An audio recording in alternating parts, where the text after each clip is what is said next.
Hello friends, welcome to our channel learning notebook. आज इस video में हम क्लास 3 मैथ्स का चैप्टर ज्योमेट्री करेंगे, जिसमें हम बेसिक शेप्स और सॉलिड शेप्स भी बहुत अच्छे से समझेंगे। तो इस वीडियो को एंड तक जरूर देखिए। और अगर फ्रेंड्स आपको क्लास 3 मैथ्स का कोई और चैप्टर समझना है तो हमारे चैनल लर्निंग नोटबुक पर हमने क्लास 3 मैथमेटिक्स का पूरा सिलेबस कवर करा हुआ है। आप उन वीडियोस को भी जरूर देखिए। और अब लर्निंग नोटबुक चैनल के व्हाट्सएप ग्रुप्स और टेलीग्राम ग्रुप्स भी अवेलेबल हैं, आप उन्हें भी ज्वाइन कर सकते हैं। तो सबसे पहले हम देखते हैं कि हम इस चैप्टर में कौन कौन से टॉपिक्स कवर कर रहे हैं। हमारा पहला टॉपिक है पॉइंट एंड लाइन। फिर हम समझेंगे व्हाट इज लाइन सेगमेंट, उससे रिलेटेड कुछ क्वेश्चंस करेंगे। फिर अपना नेक्स्ट टॉपिक होगा बेसिक शेप्स, उससे रिलेटेड एक प्रैक्टिस एक्सरसाइज करेंगे। Next topic will be solid shapes और उससे रिलेटेड करेंगे हम कुछ practice questions. So let's start with our first topic, point and line. तो पहले समझते हैं कि पॉइंट क्या होता है। A fine dot represents a point. तो अगर हम एक डॉट लगाएं तो उसे हम कहते हैं पॉइंट। तो इसके लिए आप एक पेपर लीजिए और एक पेंसिल या पेन लीजिए। पेपर पे कहीं पे भी आप एक डॉट लगा दीजिए। ये जो डॉट है ये है एक पॉइंट। अब इस पॉइंट को हमें नेम करने के लिए हम क्या करेंगे, हम इसके सामने कोई भी एक कैपिटल लेटर लिख देंगे, तो इससे ये पॉइंट नेम हो जाता है। This point is now point A. अब इसी तरह से आप पेपर में कहीं और एक डॉट लगाइए, ये दूसरा पॉइंट है। इसके सामने हमने कैपिटल लेटर बी लिख दिया, so this is point B. एक और डॉट लगा लेते हैं, उसके आगे हमने लिख दिया capital letter P, so this has become point P। तो कोई भी जो फाइन डॉट हम लगाते हैं वो रिप्रेजेंट करता है एक पॉइंट, और उसको नेम करने के लिए हम कैपिटल लेटर का यूज करते हैं। Now next is what is line. A line is represented as, तो देखिए जो लाइन है वो ऐसे रिप्रेजेंट होती है। ये एक लाइन बनाई है हमने। अब यहां आप देख रहे हैं कि लाइन के दोनों तरफ मैंने ये दो एरोज लगाई। तो ये दो एरोज रिप्रेजेंट करती हैं कि ये जो लाइन है ये एक्सटेंड हो सकती है दोनों तरफ, यहां से भी और यहां से भी ये एक्सटेंड हो सकती है। यही बात मैंने यहां पे लिखी है, arrow at both ends represents that it can be extended to any length at both the end. तो फ्रेंड्स, जब आप पेपर पे कोई लाइन ड्रॉ करते हो तो आप उसके आसपास ऐसे एरो नहीं लगाते। जब एरो नहीं लगी होती तो इसका मतलब है ये है कि आपने एक लाइन सेगमेंट ड्रॉ करी है। जो लाइन होती है वो ऐसी होती है, उसके दोनों तरफ एरो होंगे, जिसका मतलब होता है कि वो दोनों तरफ से एक्सटेंड हो सकती है। अब देखते हैं कितने टाइप्स की लाइंस होती हैं। सबसे पहले तो फ्रेंड्स हम लाइंस को कैटेगराइज कर सकते हैं एज अ स्ट्रेट लाइन। देखिए जैसे ये स्ट्रेट होती है ये line, and as a curved line. ठीक है, ये दो टाइप्स की लाइंस हैं। तो स्ट्रेट लाइन को देखिए, आप यूजुअली एक सीधी लाइन ही ड्रॉ करते हैं, तो उस सीधी लाइन को कहते हैं स्ट्रेट लाइन। अब दूसरे तरीके की लाइन होती है कर्व्ड लाइन। देखिए कैसे यहाँ पे कर्व्स बने हुए हैं। ठीक है, ये स्ट्रेट नहीं है, ये है कर्व्ड लाइन। अब फ्रेंड्स, जो ये स्ट्रेट लाइंस होती हैं ये भी अलग अलग तरीके की हो सकती हैं। पहली तो देखिए होती है हॉरिजॉन्टल लाइन। देखिए कैसी होती है हॉरिजॉन्टल लाइन, ऐसी जो लेटी हुई है। ठीक है, ऐसा लग रहा है जैसे कि ये सो रही है, इसलिए इसका नाम पड़ा है स्लीपिंग लाइन। तो आप इसको ऐसे याद रखिए, लेटी हुई लाइन है यानी वो स्लीपिंग लाइन है, जिसे हम हॉरिजॉन्टल लाइन कहते हैं। फिर दूसरे तरीके की लाइन होती है वर्टिकल लाइन, जिसे स्टैंडिंग लाइन भी कहा जाता है। ये देखिए ये सीधी लाइन है, स्ट्रेट लाइन है, पर ये खड़ी हुई है, इसलिए इसको स्टैंडिंग लाइन भी कहा जाता है। फिर तीसरे टाइप की लाइन होती है स्लांटिंग लाइन। देखिए कैसी होती है, ये ऐसी होती है। ये होती है ऐसी, स्ट्रेट तो है ये लाइंस, पर ये टेढ़ी है, ये स्लांट हो रही हैं। तो ये सभी जो लाइंस मैंने आपको यहाँ पे दिखाई है ये सभी स्ट्रेट लाइंस हैं, पर ये अलग अलग डायरेक्शन में होती हैं। हॉरिजॉन्टल लाइन होती है जो लेटी हुई हो, वर्टिकल लाइन होती है ऐसी स्ट्रेट खड़ी हुई हो, और स्लांटिंग लाइन ऐसी टेढ़ी हो। अब हमने पॉइंट और लाइन के बारे में पढ़ लिया है। नेक्स्ट हम समझेंगे लाइन सेगमेंट को। A part of a straight line is called line segment. तो फ्रेंड्स, जैसे कि आपको नाम से ही पता चल रहा है, लाइन सेगमेंट यानी एक लाइन का सेगमेंट, सेगमेंट यानी पार्ट। तो किसी भी स्ट्रेट लाइन का पार्ट लाइन सेगमेंट कहलाता है। जैसे कि ये एक लाइन मैंने यहां ड्रॉ करी है, अब मैं इसका एक पार्ट कंसीडर कर लेती हूं, यहां से लेके यहां तक। तो ये जो सेगमेंट है, ये जो पार्ट है इस लाइन का, ये कहलाएगा लाइन सेगमेंट। अब मैंने इसको नेम कर दिया है, यहाँ पे ए लिख दिया है और इस पॉइंट पे बी लिख दिया है, तो ये कहलाएगी लाइन सेगमेंट ए बी। तो याद रखिए, a part of a straight line is called line segment. अब आइए इन टॉपिक से रिलेटेड मैं आपको कुछ प्रैक्टिस क्वेश्चंस करवाती हूं। Fill in the blanks. तो यहां देखिए, यहां पे ये 3 लाइन सेगमेंट्स गिवन है, line segment A B, line segment P Q and line segment X Y. अब इनके बेसिस पे हमें कुछ fill in the blanks fill करने हैं। पहला, length of line segment P Q is dash length of A B. तो ये कह रहा है कि जो लाइन सेगमेंट पी क्यू है, कौन सी है, देखिए ये, इसकी length line segment A B से, ये जो लाइन सेगमेंट ए बी है, इससे छोटी है या बड़ी है, ये हमें मेंशन करना है। तो छोटी को क्या लिखते हैं हम, शॉर्टर देन, और बड़ी के लिए क्या यूज करेंगे, लॉन्गर देन। तो यहां पे बताइए शॉर्टर है या longer, yes, P Q is shorter than A B. Next, length of line segment X Y is dash length of P Q. तो यहां पे हमें 2 लाइन सेगमेंट्स कंपेयर करनी है, उनकी length line segment X Y ये है, ये छोटी है या बड़ी है पी क्यू लाइन सेगमेंट से, ये बड़ी है, एक्स वाई जो है लाइन सेगमेंट वो बड़ी है लाइन सेगमेंट पी क्यू से, इसलिए हम लिखेंगे longer than. Next question is write S for straight line and C for curved line. तो यहां पे ये लाइंस बनी हुई हैं, हमें बताना है कि ये स्ट्रेट लाइन है या कर्व्ड लाइन है। तो पहली देखिए ये लाइन, ये कैसी लाइन है, ये बिल्कुल स्ट्रेट लाइन है, तो इसके नीचे हम लिख देंगे एस। अब नेक्स्ट लाइन को देखिए, ये कैसी लाइन है, देखिए इसमें कर्व्स आए हुए हैं, ये स्ट्रेट लाइन नहीं है, इसमें कर्व्स हैं, तो ये होगी कर्व्ड लाइन, तो इसके नीचे हम लिख देंगे सी। इसी तरह से ये जो थर्ड लाइन है, ये भी कर्व्ड है, राइट, इसमें कर्व है ये, तो इसमें लिख देंगे हम सी। और आखिरी वाली लाइन को देखिए, ये बिल्कुल स्ट्रेट है, सीधी है, तो इसलिए कहलाएगी स्ट्रेट लाइन, और इसके नीचे हम लिख देंगे एस।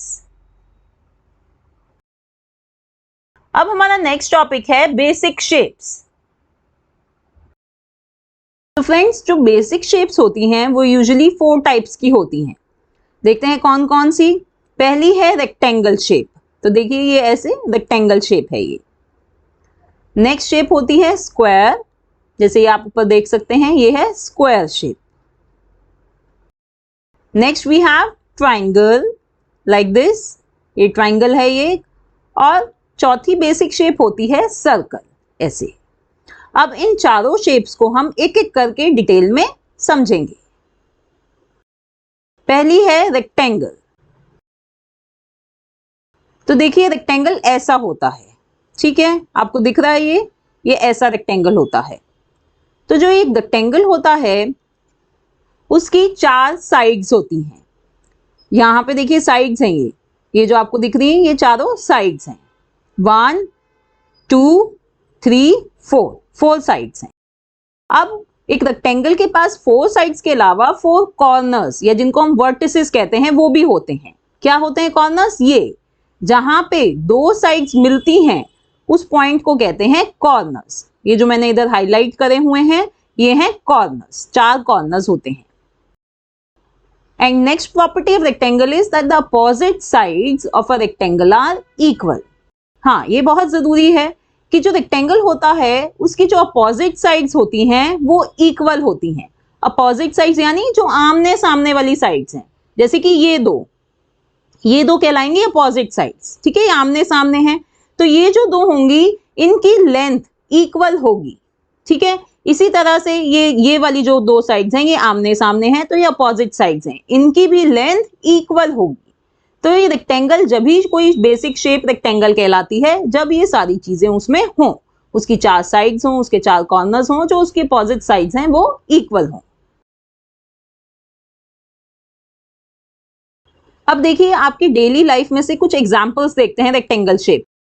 आपकी जो बुक्स हैं, जो नोटबुक्स हैं, वो सभी रेक्टेंगल शेप की हैं, ठीक है। इसी तरह से आपके स्कूल में, आपकी क्लासरूम में जो बोर्ड लगा हुआ है वो भी रेक्टेंगल शेप का होता है। और जो आप चॉकलेट खाते हैं वो चॉकलेट बार भी रेक्टेंगल शेप की होती है। तो ये कुछ एग्जाम्पल्स हैं, इसके अलावा बहुत सारे एग्जाम्पल्स अगर आप अपने आसपास देखेंगे तो आपको रेक्टेंगल के दिखेंगे। अब नेक्स्ट बेसिक शेप है स्क्वायर। तो देखिए स्क्वायर ऐसा होता है, ठीक है। अब इसके बारे में पढ़ते हैं। A square has 4 sides. तो स्क्वायर की भी 4 साइड्स होती हैं, 1 2 3 4। और स्क्वायर के भी 4 कॉर्नर्स या 4 वर्टिसेस होते हैं, 1 2 3 4, right. Now the next point is that all sides of a square are equal. तो स्क्वायर की जो चारों साइड्स हैं उन सभी की लेंथ सेम होती है। ये इंपॉर्टेंट पॉइंट है इधर, और यही डिफरेंशिएट करता है स्क्वायर और रेक्टेंगल में। जैसे कि अभी हमने रेक्टेंगल में पढ़ा था कि जो उसकी अपोजिट साइड्स होती हैं वो इक्वल होती हैं, पर स्क्वायर में सारी यानी चारों साइड्स इक्वल होती हैं। अब स्क्वायर के कुछ एग्जाम्पल्स देखते हैं अपनी डेली लाइफ में से। आप बोर्ड गेम्स खेलते हैं, राइट। उसमें से अगर आप चेस बोर्ड देखेंगे तो वो स्क्वायर शेप का होता है। इसी तरह से कैरम बोर्ड भी हम खेलते हैं, वो भी स्क्वायर शेप का है। नेक्स्ट टाइम जब आप ये गेम्स खेलें तो ध्यान से देखिए उनकी शेप। और ब्रेड भी हम खाते हैं, वो भी स्क्वायर शेप की होती है, right friends. Now let's move to next basic shape which is triangle. तो ट्राइंगल देखिए ऐसा होता है। अब इसके बारे में पढ़ते हैं। A triangle has 3 sides. देखिए ट्राइंगल की 3 साइड्स होती हैं, 1 2 3, right. And it has 3 corners और वर्टिसेस। 3 साइड्स हैं तो इसके 3 कॉर्नर्स होते हैं, 1 2 3। अब next point is that the sides of a triangle may और may not be of equal length. इसका मतलब है जो ये ट्राइंगल की साइड्स हैं ये हो सकता है कि सारी साइड्स इक्वल लेंथ की हों, ऐसा भी हो सकता है कि सिर्फ 2 साइड्स इक्वल लेंथ की हो, या ऐसा भी हो सकता है कि तीनों साइड्स अलग अलग लेंथ की हों। इसलिए यहाँ पे लिखा गया है मे और मे नॉट बी। तो कोई भी सिनेरियो हो सकता है ट्राइंगल में, राइट। जैसे कि इधर देखिए ये इस वाले ट्राइंगल में जो तीनों साइड्स हैं वो इक्वल लेंथ की हैं, पर ये जो नीचे वाला ट्राइंगल है इसमें तीनों साइड्स अलग अलग लेंथ की हैं। अब ट्राइंगल के कुछ अपनी डेली लाइफ में से एग्जांपल्स देखते हैं। आप सभी पिज्जा तो जरूर खाते होंगे, तो उस पिज्जा का जो एक स्लाइस होता है वो ट्राइंगल शेप का होता है। इसी तरह से जो ट्रैफिक साइंस होते हैं वो भी ट्राइंगल शेप के होते हैं, देखिए ऐसे। और जो हमारे घर में हैंगर होते हैं, क्लॉथ हैंगर, वो भी ट्राइंगल शेप के होते हैं। अब लास्ट बेसिक शेप है सर्कल। देखिए सर्कल ऐसा होता है, और जैसे कि आपको दिखाई दे रहा है कि सर्कल में कोई भी स्ट्रेट लाइन नहीं है, तो इसलिए a circle has no sides and no corners. इसी वजह से सर्कल की ना तो कोई साइड होती है और ना ही कोई कॉर्नर होता है। अब सर्कल के कुछ डेली लाइफ के एग्जांपल्स देखते हैं। तो देखिए सबसे पहले जो ये फुल पिज्जा होता है जिसको हम स्लाइस नहीं करते, उससे पहले जो उसकी शेप होती है वो सर्कल शेप होती है। इसी तरह से अगर आप कोई ऑरेंज लें और उसको कट कर दें तो जो अंदर से शेप निकलेगी वो भी एक सर्कल शेप निकलेगी। फिर अगर हम क्लॉक की बात करें, वॉल क्लॉक्स की जो हमारे घर में होती है वो भी सर्कल शेप की होती है। और जो हमारे जो व्हीकल्स में जो टायर्स लगे होते हैं, व्हील्स लगे होते हैं, वो भी सब सर्कल शेप के होते हैं।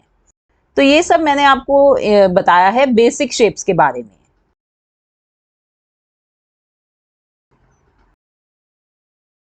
Now let's revise these basic shapes. तो बेसिक शेप्स 4 तरीके की होती हैं, रेक्टेंगल, स्क्वायर, ट्राइंगल और सर्कल।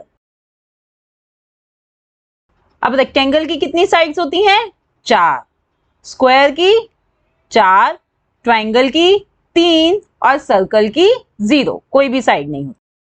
और कॉर्नर्स कितने कितने होते हैं? रेक्टेंगल के 4 कॉर्नर्स होते हैं, स्क्वायर के भी 4 कॉर्नर्स, ट्राइंगल के 3 कॉर्नर्स और सर्कल का कोई भी नहीं।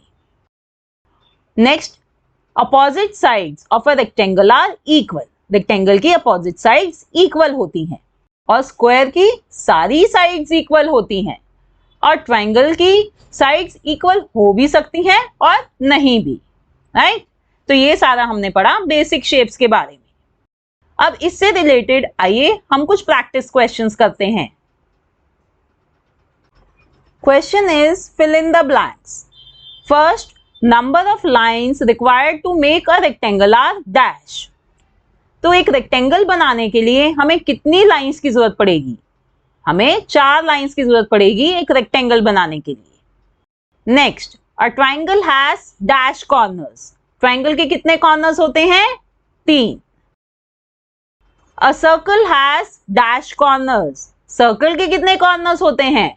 कोई भी नहीं, 0, ठीक है, या नो कॉर्नर्स।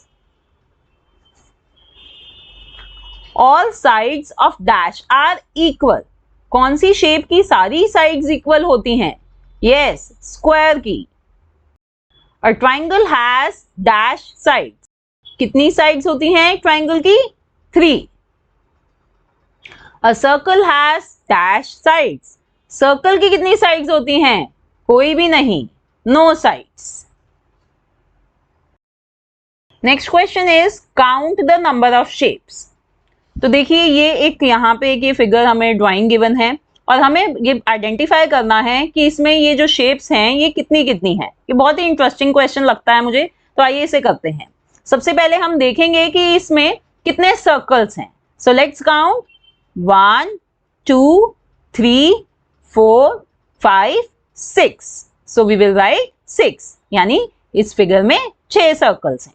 इसी तरह से हम स्क्वायर्स काउंट करते हैं, 1 2, और बताइए और कौन सा स्क्वायर है? ये देखिए, ये जो है ये बड़ा, ये भी एक स्क्वायर है, राइट? ये स्क्वायर शेप है, तो ये 3rd हो गया। क्या कोई और स्क्वायर दिख रहा है आपको इधर? यस, देयर इज 1 मोर। इधर देखिए, ये 1, ये राइट। तो ये 4, ये 4th स्क्वायर है, तो टोटल देयर आर 4 स्क्वायर्स। इसी तरह से अब हम रेक्टेंगल्स चेकआउट करेंगे। इधर देखिए ये जो ब्रिक शेप है ये रेक्टेंगल है। 1 2 3 4 5 6 7। क्या कोई और रेक्टेंगल है यहाँ पे? ध्यान से देखिए पूरी उसको, फिगर को। यस, ये जो चिमनी बनाई हुई है ये भी रेक्टेंगल शेप की है, तो यानी यहाँ पे टोटल 8 रेक्टेंगल्स हैं। Next we have to count number of triangles. Triangles देखिए 1 2 3, तो यहाँ पे सिर्फ 3 ट्राइंगल्स हैं, तो इसके सामने हम 3 लिख देंगे। तो ऐसे क्वेश्चंस फ्रेंड्स आपके एग्जाम्स में आ सकते हैं। बड़े ही इंटरेस्टिंग और इजी क्वेश्चंस होते हैं, बस आपको ध्यान से देखना होता है कि कहीं आप कोई शेप छोड़ ना दें। फ्रेंड्स आइए ऐसा ही एक और क्वेश्चन करते हैं। तो यहाँ पे ये ड्राइंग गिवन है, हमें वही बेसिक शेप्स काउंट करनी है और उनके नंबर लिखने हैं। तो सबसे पहले देखिए ऊपर हमें एक सर्कल गिवन है, तो यानी हम सर्कल से स्टार्ट करते हैं कि कितने सर्कल्स हैं इस ड्राइंग में। 1 2 3। अब नीचे देखिए ये जो व्हील्स हैं ये भी सर्कल शेप के हैं। 4, ये जो अंदर वाला व्हील है और बाहर वाला, इसको आप 2 काउंट करिए क्योंकि ये दोनों देखिए अलग अलग सर्कल शेप है इनकी, राइट? तो यानी ये हो गए 4 and 5। देन अंदर वाला 6, बाहर वाला 7। इसी तरह से 8 9 10 11 12 13, तो यानी इधर टोटल 13 सर्कल्स हैं। नेक्स्ट शेप हमें गिवन है स्क्वायर। अब स्क्वायर को देखिए, स्क्वायर्स कितने हैं? ऊपर देखिए आपको कोई स्क्वायर्स ऊपर तो दिखाई दे नहीं रहे, यहाँ से देखिए यहाँ पे ये बाहर एक तो ये स्क्वायर हो गया 1 और इसके अंदर भी एक स्क्वायर बना हुआ है 2। अब नेक्स्ट इधर आइए, इधर कोई स्क्वायर है इधर नहीं, हम इधर आगे मूव करते हैं, क्या इधर कोई स्क्वायर दिख रहा है? यस। कितने हो गए थे उधर? 2, देन 3 4। और कोई स्क्वायर दिख रहा है आपको? नहीं, तो यानी इधर 4 स्क्वायर्स हैं। अब नेक्स्ट शेप है इधर रेक्टेंगल, तो रेक्टेंगल्स काउंट कर लेते हैं। सबसे पहले तो एक ये है 1, देन 2 3 4। अब ये जो नीचे ये बड़ा वाला बॉक्स है ये भी एक स्क्वायर है, तो सॉरी रेक्टेंगल है, तो ये है 5th रेक्टेंगल। देन इसके अंदर भी ये दोनों रेक्टेंगल्स बने हुए हैं, तो 6 7। फिर ये जो बड़ा है इधर ये आउटर ये भी रेक्टेंगल है 8। Then this is also 9 and this one is also rectangle, so 10. So there are 10 rectangles, right? अब लास्ट शेप है हमारे पास ट्राइंगल। अब ट्राइंगल्स देखिए कितने हैं इधर 1 2 3, ये भी देखिए ध्यान से, yes this is also triangle 4 and then 5 6 and 7. So there are 7 triangles. तो ऐसे हमने इधर ये सारी शेप्स काउंट कर ली हैं और उनके नंबर लिख दिए हैं। ठीक है फ्रेंड्स, तो आई एम वेरी श्योर अब आपको बेसिक शेप समझ में आ गई हैं कि कैसे आप उनको आइडेंटिफाई कर सकते हैं। अब नेक्स्ट टॉपिक है हमारा सॉलिड शेप्स। तो फ्रेंड्स अभी तक हमने बेसिक शेप्स पढ़ी थी जो कि 2D शेप्स होती हैं, यानी 2 डायमेंशनल शेप्स होती हैं जिनको आप पेपर पर ड्रॉ कर सकते हैं। अब हम बात करेंगे सॉलिड शेप्स की जो कि 3D शेप्स यानी 3 डायमेंशनल शेप्स होती हैं। सॉलिड शेप्स वो होती हैं जो स्पेस ऑक्यूपाई करती हैं, आपको अपने आसपास ये चीजें दिखेंगी और आप इनको हाथ में पकड़ सकते हैं, जैसे कि cube, cuboid, sphere, cylinder and कोन। ये जो सभी हैं ये सभी सॉलिड शेप्स हैं जो कि 3D यानी 3 डायमेंशनल शेप्स होती हैं। आइए इनके कुछ रियल लाइफ एग्जांपल्स देखते हैं। आप सभी के पास डाइस तो जरूर होगा जिसको आप बोर्ड गेम्स में यूज करते हैं, तो अगर आप उस डाइस को ध्यान से देखेंगे तो वो क्यूब शेप का होता है, उसकी जो शेप होती है वो क्यूब होती है। ठीक है, इसी तरह से अगर आपने कभी कार्टन बॉक्स देखा होगा तो यूजुअली वो क्यूब या क्यूबॉइड शेप का होता है। जो गत्ते का बॉक्स होता है जिसको हम कार्टन बॉक्स कहते हैं वो देखिए ऐसा दिखता है वो। अब अगर हम क्यूबॉइड की बात करें तो आपकी जो बुक्स होती हैं, नोटबुक्स होती हैं, वो सभी क्यूबॉइड शेप की होती हैं। मैंने अभी थोड़ी देर पहले आपको बताया था जो इनके ये ऊपर का ये जो एरिया होता है, ये जो कवर होता है, ये बेसिकली रेक्टेंगल शेप का होता है और अगर हम उसकी पूरी शेप की बात करें तो ये क्यूबॉइड होती है। इसी तरह से अगर मैच बॉक्स लेंगे तो मैच बॉक्स भी क्यूबॉइड होता है। और स्फेयर तो आई एम वेरी श्योर आप सबको पता ही है, जितनी भी बॉल्स हैं चाहे वो फुटबॉल हो या बास्केटबॉल हो, चाहे आपकी कोई क्रिकेट बॉल हो, वो सभी स्फेयर शेप की होती हैं। और ये वूल बॉल यानी ऊन का गोला ये भी स्फेयर शेप का होता है। फिर हम बात करते हैं सिलेंडर की। देखिए आपके जो पेंसिल है, पेन है, ये सब सिलेंडर शेप की होती हैं। इसी तरह से कैंडल, कैंडल की अगर आप शेप ध्यान से देखेंगे तो वो भी सिलेंडर होती है। फिर नेक्स्ट सॉलिड शेप है कोन। बर्थडे कैप, जो आप बर्थडे कैप्स पहनते हैं वो कोन शेप की होती हैं। इसी तरह से जो आइसक्रीम कोन्स होते हैं, हम बहुत मजे से आइसक्रीम कोन्स खाते हैं, ध्यान दीजिएगा वो भी कोन शेप होते हैं। आइए फ्रेंड्स अब इन सभी सॉलिड शेप्स के बारे में हम एक एक करके अच्छे से डिटेल में पढ़ेंगे। देखिए सॉलिड शेप्स के 3 फीचर्स होते हैं, फेस, एज और कॉर्नर।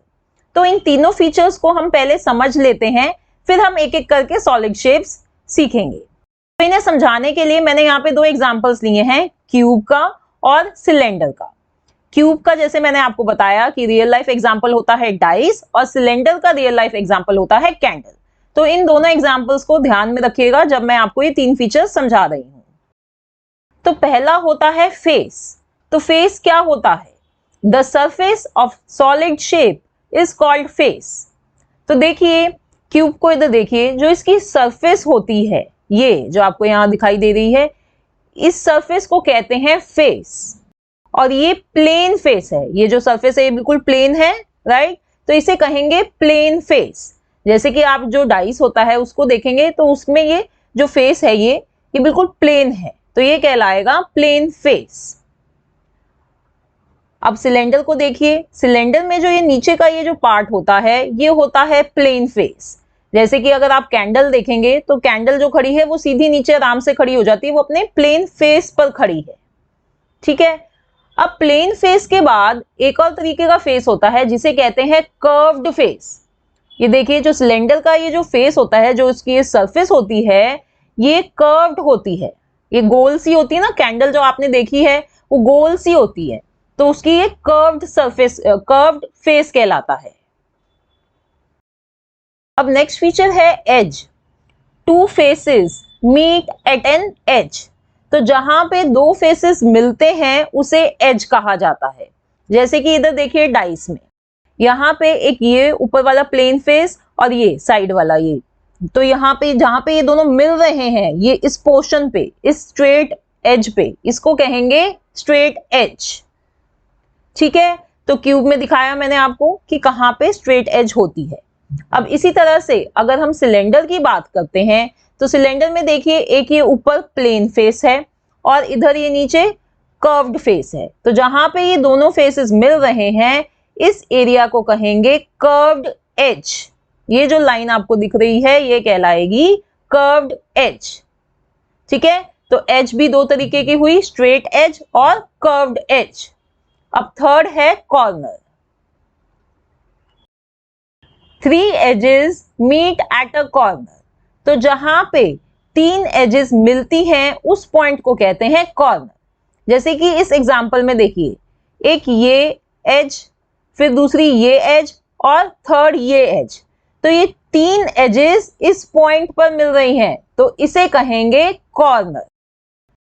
इसी तरह से जब आप अपना डाइस हाथ में लेंगे तो वहां पे भी आप देख सकते हैं, देखिए एक ये एज, एक ये और एक ये, तो ये तीनों मिल रही हैं इस पॉइंट पे, तो इसे कहेंगे डाइस का कॉर्नर। तो ये सभी डाइस के कॉर्नर्स होते हैं, ये हो गया, ये हो गया, इधर ये भी हो गया, ये सब डाइस के कॉर्नर्स हैं। अब बात करते हैं सिलेंडर की। क्या सिलेंडर में कोई कॉर्नर होता है? नहीं, क्योंकि वहां पे तीन एजेस होती ही नहीं है, राइट। तो अब फ्रेंड्स आपको फेसेस, एजेस और कॉर्नर्स का मतलब समझ में आ गया है। तो अब मैं आपको हर एक सॉलिड शेप के ये बताऊंगी कि किसमें कितने नंबर ऑफ फेसेस होते हैं, कितने नंबर ऑफ एजेस होते हैं और कितने कॉर्नर्स होते हैं। तो पहले से हम स्टार्ट करते हैं क्यूब से। तो क्यूब में देखते हैं कि कितने प्लेन फेस होते हैं। देखिए क्यूब में होते हैं 6 प्लेन फेसेस। इसको याद रखने के लिए और इसको समझने के लिए आप बस ये ध्यान रखिए कि डाइस में जो सबसे बड़ा नंबर होता है वो कौन सा होता है? वो 6 होता है। तो क्यूब के 6 प्लेन फेसेस होते हैं। अब क्या क्यूब में कोई कर्व्ड फेस होता है? नहीं, कोई कर्व फेस नहीं होता, सारे उसके जो फेसेस हैं वो प्लेन हैं, तो हम 0 लिखेंगे कर्व के आगे। तो जब कोई कर्व्ड फेस है ही नहीं तो कोई कर्व्ड एजेस तो होंगी ही नहीं, तो वो भी 0 होती है। अब हम बात करते हैं स्ट्रेट एजेस की। देखिए क्यूब में कितनी स्ट्रेट एजेस होती हैं? यहां देखिए 12 होती हैं। यहां पे देखिए 4 आगे होती हैं, 4 ये पीछे होती हैं यानी 8, और फिर 2 ऊपर होती हैं 10 और 2 नीचे होती हैं यानी 12। तो क्यूब में 12 स्ट्रेट एजेस होती हैं। अब देखते हैं कि कितने कॉर्नर्स होते हैं। कॉर्नर्स मैंने आपको अभी थोड़ी देर पहले भी बताए थे। कॉर्नर्स कितने होते हैं क्यूब में? देखिए 8 कॉर्नर्स होते हैं, 4 ऊपर होते हैं और 4 नीचे होते हैं, ठीक है। तो यही चीज मैं यहाँ पे एक बार दोबारा आपको बता देती हूँ। A cube has 6 faces, 12 edges and 8 corners. अब नेक्स्ट है क्यूबॉइड। तो ये जो सॉलिड शेप होती है क्यूबॉइड, इसके जो फेस, एज और कॉर्नर्स होते हैं वो बिल्कुल सेम होते हैं क्यूब की तरह। तो जैसे कि अभी बताया था हमने, वही चीज है इसमें भी। देखिए क्यूबॉइड के प्लेन फेसेस कितने हैं? 6। और क्या इसमें कोई कर्व्ड फेस होता है? नहीं। तो जब कोई कर्व्ड फेस नहीं होता तो कोई कर्व्ड एजेस भी नहीं होंगी। और अब बात करते हैं स्ट्रेट एजेस की। स्ट्रेट एजेस कितनी होती हैं? 12। देखते हैं कैसे। 4 आगे, 4 पीछे, 2 ऊपर और 2 नीचे, यानी 12 स्ट्रेट एजेस। और कॉर्नर्स कितने होते हैं? 8, जो कि आप इधर हाईलाइटेड देख सकते हैं। तो ध्यान रखिए, क्यूब और क्यूबॉइड के same number of faces, edges और कॉर्नर्स होते हैं। 6 फेसेस, 12 एजेस एंड 8 कॉर्नर्स। अब नेक्स्ट सॉलिड शेप है स्फेयर, जिसके रियल लाइफ एग्जांपल्स हम सबको पता ही हैं, जैसे कि football, volleyball, basketball, cricket ball, ये सभी स्फेयर शेप की होती हैं। तो इनको हम ध्यान में रखेंगे स्फेयर के फीचर्स समझने के लिए। सबसे पहले हम इसके फेसेस के बारे में बात करें। फुटबॉल को देखिए, क्या इसका कोई प्लेन फेस होता है? नहीं, यानी स्फेयर हैज 0 प्लेन फेस। फिर से देखिए फुटबॉल की तरफ, क्या इसमें आपको किसी भी तरह का कोई एज नजर आ रही है? चाहे वो स्ट्रेट हो या कर्व्ड हो, कोई भी एज दिखाई दे रही है? नहीं। इसका मतलब sphere has 0 straight edges and 0 curved edges, right. अब दोबारा देखिए फुटबॉल में, इसमें सिर्फ एक तरीके का फेस नजर आ रहा है, वो भी कर्व्ड फेस। ये देखिए इधर, ये जो पूरा जो सरफेस, जो इसका फेस होता है स्फेयर का, वो कर्व्ड फेस होता है। तो स्फेयर में कर्व्ड फेस ही है सारा का सारा, और डेफिनेटली कोई कॉर्नर तो होता ही नहीं।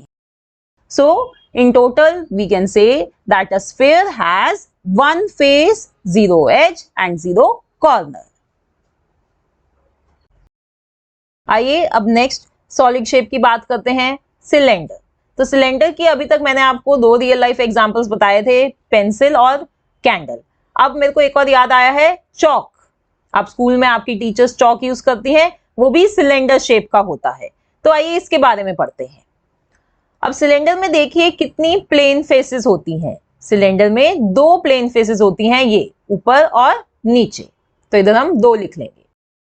अब सिलेंडर में कर्व्ड फेसेस कितनी होती हैं? 1। ये देखिए, ये जो पूरी होती है, ये होती है कर्व्ड फेस।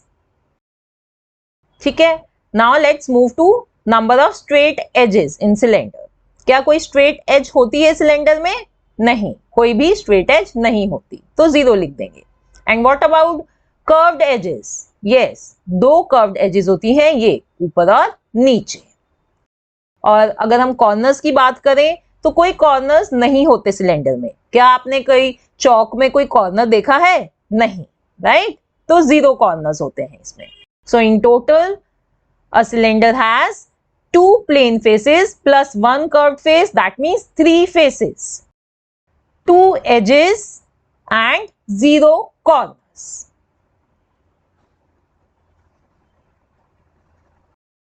अब नेक्स्ट सॉलिड शेप है कोन। कोन के रियल लाइफ एग्जांपल्स मैंने आपको बताए थे, बर्थडे कैप, आइसक्रीम कोन, ये सभी कोन के रियल लाइफ एग्जांपल्स हैं। तो इनको ध्यान में रखेंगे कोन के फीचर्स समझने के लिए। तो सबसे पहले हम कोन के फेसेस के बारे में बात करें। तो देखिए कोन के पास कितने प्लेन फेस होते हैं? सिर्फ एक प्लेन फेस होता है, वो ये जो नीचे आपको दिख रहा है, ये। ठीक है। अब बात करते हैं उसके कर्व्ड फेसेस की। तो कोन का जो ये ऊपर वाला सारा पार्ट होता है, ये पूरा कर्व्ड होता है, तो उसका ये कर्व्ड फेस है। तो उसके पास एक प्लेन फेस है कोन के पास, और एक कर्व्ड फेस है। अब नेक्स्ट हम बात करते हैं कोन की एजेस के बारे में। तो देखिए कोन में कोई स्ट्रेट एज तो होती ही नहीं है, सिर्फ इसके पास एक कर्व्ड एज होती है, ये। जब भी हम आइसक्रीम कोन को या बर्थडे कैप को रखते हैं, तो हम ये कर्व्ड एज पर ही रखते हैं ना, अपसाइड डाउन ही रखते हैं। जब भी हम इसको रखते हैं, कोई और एज के उस पर तो हम इसको टिका ही नहीं सकते। तो इसकी कोई भी स्ट्रेट एज नहीं होती, सिर्फ एक कर्व्ड एज होती है। और कॉर्नर हमें पता ही है, कोन के पास एक कॉर्नर होता है यहाँ ऊपर। जब भी आप बर्थडे कैप पहनते हैं, तो आपको पता है कि ऊपर की तरफ वहां पे एक कॉर्नर होता है। So in total a cone has 2 faces, 1 edge and 1 corner.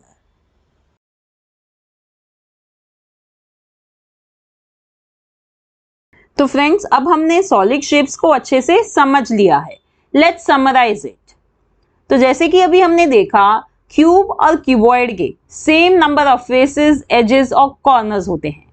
यानी both of them have 6 plane faces, 12 straight edges and 8 corners. फिर नेक्स्ट है स्फेयर। स्फेयर के पास सिर्फ एक कर्व्ड फेस होता है, बाकी सब कुछ जीरो होता है। सबसे इजी है स्फेयर को याद रखना, सिर्फ एक कर्व्ड फेस है उसके पास। Next is cylinder. A cylinder has 2 plane faces, 1 curved face, 2 curved edges and 0 corners. Next is cone. A cone has 1 plain face and 1 curved face, 0 straight edge, but it has 1 curved edge and 1 corner. ठीक है, तो अब मुझे यकीन है आपको ये सारे सॉलिड शेप्स अच्छे से समझ आ गई हैं। Now we will do some practice questions on solid shapes. Fill in the blanks. First one is a cuboid has dash faces, dash edges and dash vertices.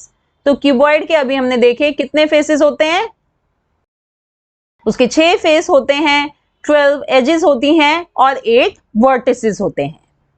Next, all the faces of a dash are identical. तो कौन सी solid shape होती है जिसके सारे faces identical होते हैं? Yes, answer is cube. Next, a dash has no vertex and no edge. तो कौन सी ऐसी सॉलिड शेप है जिसका ना तो कोई वर्टेक्स होता है, दैट मीन्स कोई कॉर्नर भी नहीं होता, और ना ही कोई एज होता है? यस, स्फेयर का, उसके पास सिर्फ एक कर्व्ड फेस होता है. A cylinder has dash edges. तो सिलेंडर की फ्रेंड्स कितनी एजेस होती हैं? उसकी 2 एजेस होती हैं, curved edges. A cone has dash faces. तो कोन के कितने फेसेस होते हैं? 2. एक प्लेन फेस होता है और एक कर्व्ड फेस होता है. अ कोन हैज डैश एज. कितनी एजेस होती हैं कोन की? सिर्फ एक. ठीक है, कर्व्ड एज होती है कोन के पास.